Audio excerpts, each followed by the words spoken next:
Welcome to An Uncredible Show, your source for unreliable, unqualified, and by definition, unabashed political discussion. If there are any ghosts out there listening, please write in and tell me if I'm pronouncing that word right, unabashed, or perhaps unabashed, not sure, because I don't know how to use Google, and I can't look it up. It's Friday night, going to be a short one. So yesterday the show was about the revolving door. As, you know, if you listened to 2 minutes of it, you would have known because of the excessive amount of times that I use the term revolving door. And I focused on the relationship between Wall Street and the SEC, which isn't what I intended originally, but that's how these things go. I end up only covering about half of the topics that I prepare because I talk for too long. So at one point I sort of stalled because I couldn't remember where Mary Jo White had been before she worked for the law firm that represented Morgan Stanley in 2004.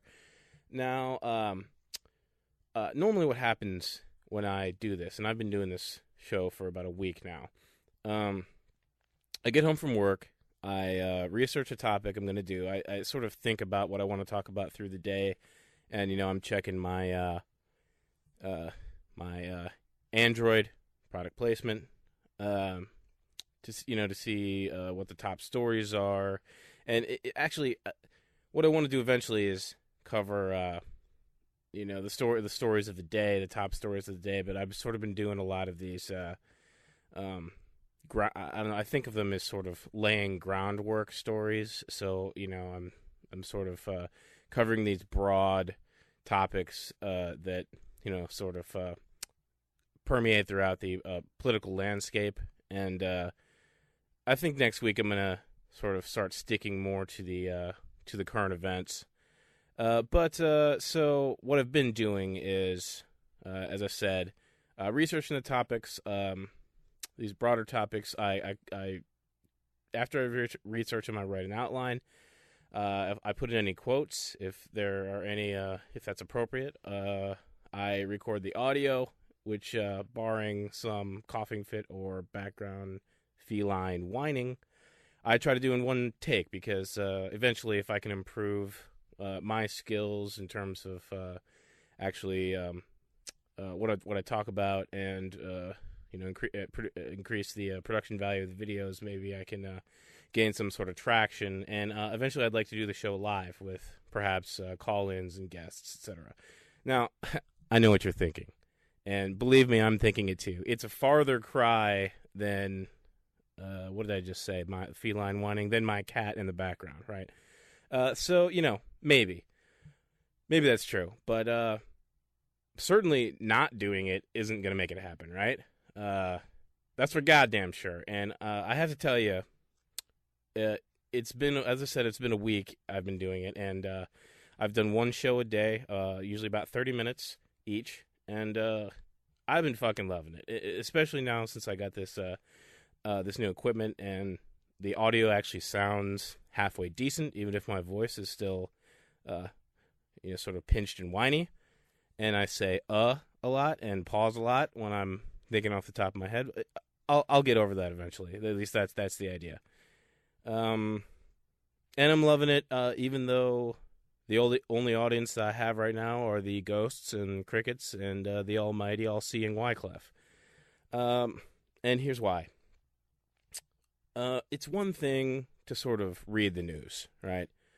But when you have to actually put stories together in a way that at least attempts to resemble coherence, it does two things. One, it forces you to connect all the facts, so that what you're talking about makes sense to a ghost or a cricket who might be listening and doesn't have the facts themselves, right? And two, consequently, you achieve a deeper sort of retention and understanding of the facts, which for me is huge. So basically, despite whatever way it may seem, I have a stronger command of the information through doing An Uncredible Show. Reading retention and just generally facts in general, if I'm not sort of exercising some sort of arbitration over them, is that the right terminology? I have no idea. they tend to sort of go in one ear and out the other. So this has actually been really good for me. Okay, tangent. See what happens. See what happens when I do an outline. Okay, so if you didn't believe me, now you know what I'm talking about. So after I record the audio, going back to what I was talking about, I put the bare bones graphics over it. I render the video and I post it to YouTube, and then I go to bed. And last night when I went to bed, I was sort of replaying the parts of the show that I thought went the worst, because that's who I am. I try to tell myself there's some parts that went well, but not so much. And that was all a long-ass way of saying that I remembered where Mary Jo White worked before she defended the banks, and that's what I want to talk about real quick. She was the first woman to be the United States Attorney for the Southern District of New York, and she had that job from 1993 to 2002, so historic, because she was the first woman to have that job. And by the way, I looked up some of the details, but to my credit, I remembered that on my own, for whatever it's worth. See, this is great for retention. This is exactly what I'm talking about. I'm not going to forget where Mary Jo White worked before she represented Morgan Stanley and was the head of FCC for quite some time. I will eventually. Although right now I seem like I'm kind of obsessed with her.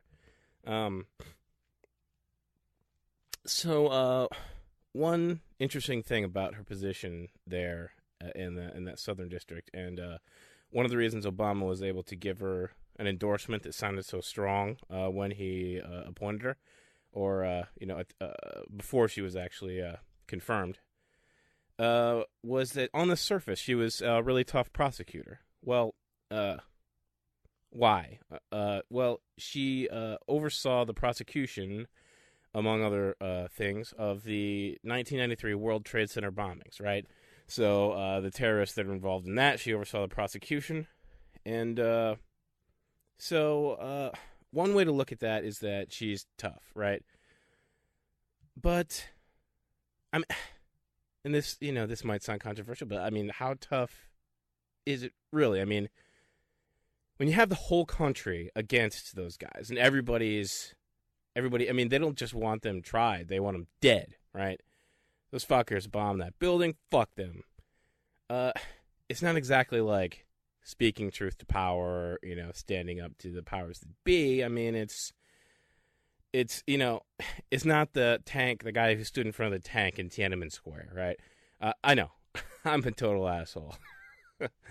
But I'm just saying, I mean, okay, here's another example. If Osama bin Laden hadn't been executed on sight, would we be justified in calling whatever prosecutor was in his case tough when the whole nation was lusting for his blood? I mean, remember on the night he died, there were people, actually cheering, dancing in the streets, which, is another tangent that always seemed a bit strange to me.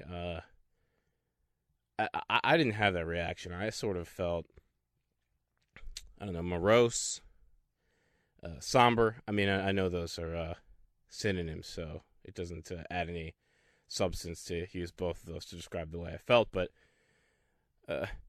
grammatical issues aside, I wasn't dancing in the streets. I don't know why everybody was so thrilled about that. It was sort of I think Glenn Greenwald at one point said that it should have been a time for somber reflection, and I don't know how much I reflected, but I was definitely somber.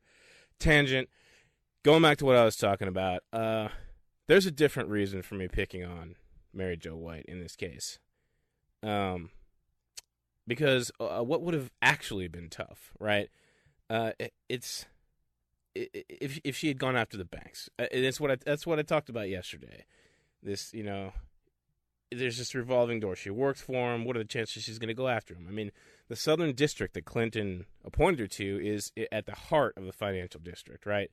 So she also went after the mob, which, again, is, I guess, like, maybe tougher than going after the terrorists. But those guys are already convicted in the court of public opinion as well, right? So, and the other thing is that, what the mob does is definitely illegal. So there's, she would have been taking a huge risk if she was going to try to take bribes from them. It's a lot easier to take legalized bribes from the banks. So, you can call that tough, I guess, going after the mob because maybe they'll try to kill you or kill your family or whatever, and you'll end up in the witness protection program. But it's not something that strikes me as especially tough, which, of course, is easy to say as a relative nobody. She's an incredibly accomplished attorney and, generally, just a person. She's had a fantastic career, even though she's sort of done her part to fuck us over and fuck over Gary Aguirre. But let's see, where was I? Too many tangents. The big banks. Shit, they're in the running for the most powerful forces on Earth. Second, maybe, to, the military-industrial complex, or the military itself, maybe. That would have been tough. And, if we already saw how she handled that. She's, there's no question about that. That would have been tough. She didn't do that. She went after the terrorists and the mob. From a certain point of view, easy pickings, right? And in fact, more than what she did to Gary Aguirre at the SEC, and if you recall, he was the guy that she got fired for trying to do his job at the SEC. If you want to know, listen to the one from yesterday. Let me just point out something that she said on I think it was the 3rd, if I remember correctly, earlier this month. Quote, and here this is a response to some questioning about her role at the SEC in terms of regulation about the money markets. She said, quote, effective regulation of the U.S. financial system requires us to be part of the fabric of a global financial and regulatory system that transcends political boundaries. It demands that we match our regulatory and enforcement priorities with those scores of jurisdictions around the world. Yeah, that's all really boring, right? And dense and hard to understand. But here's something that I got out of it. She's already on the record as saying that there are these collateral consequences for indicting the banks for fraud, right? That I believe that was when she was being questioned before she was confirmed. And so in that quote right there, she's talking about matching regulatory and enforcement priorities with the rest of the world, which on its face sounds appropriate, especially if you consider, the globalization that we're experiencing, right, and whatnot. But shit, maybe it's just because I've been burned before, but and I'm not giving her a fair shake. But isn't that just a fancy way of covering her ass again for not going after the banks? If you're syncing up regulations with the rest of the world, it sounds an awful lot like another way of saying the banks are too big to fail, right? She's foregoing effective regulation at home, and instead sort of in fact the title of the article was that she punts. Let me see if I can just grab it here real quick, see the headline. SEC Chief Mary Jo White punts on money market fund debate, right? So she just kind of kicks the can down the road instead of going after regulating the money markets right now. So not encouraging. Now, I know what you're thinking. You're saying, Jay, you're talking an awful lot about this Mary Jo White lady. I've never even heard of her before. And, yeah, she's an accomplished lady. But, if I'm being honest, Scarlett Johansson, she ain't, right? And I'm not going to argue with you. Did you hear that? My cat meowed in the background. I guess he disapproves of the way that I just disrespected the chair of the SEC. But yeah, Scarlett Johansson, she ain't. The lady doth protest too much. Let me be clear. I don't want to hook up with Mary Jo White. I never have wanted to hook up with Mary Jo White, and let's leave it at that. Can a guy be obsessed with injustice without being accused of wanting to fuck the subject of his ire? Jesus! Now, the subject of my ire isn't Jesus. That was just an exclamation. Okay, you know what? I was going to talk about some more of Obama's appointments, but I'm going on too long. You're killing me, Smalls. Have a good Friday. Eat, drink, get laid. See you Monday. Peace.